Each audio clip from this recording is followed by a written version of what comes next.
श्रीमदनंत श्री विभूषित अपल लक्ष्मी नरसिंह राजा जय विजयी भव दिग्विजयी भव श्रीमदखंड श्री विजयी भव माता सुमती वात्सल्यामृत परिपोषित जय श्रीपादा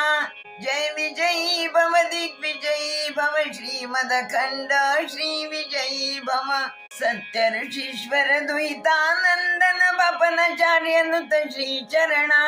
जय विजयी भव दिग्विजयी भव श्रीमदखंड श्री विजयी भव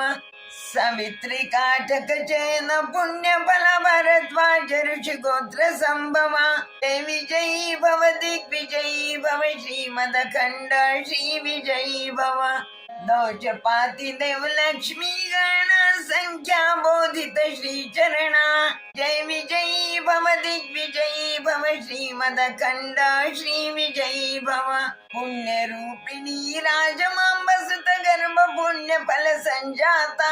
जय विजयी भव दिग्विजयी भव श्रीमदखंड श्री विजयी भव सुमती नंदन नर हरि नंदन दत्त देव प्रभु श्रीपादा जय विजयी भव दिग्विजयी भव श्रीमदखंड श्री विजयी भव पीठिकापुर नित्य विहारा मधुमति दत्ता मंगल रूपा जय विजयी भव दिग्विजयी भव श्रीमदखंड श्री विजयी भव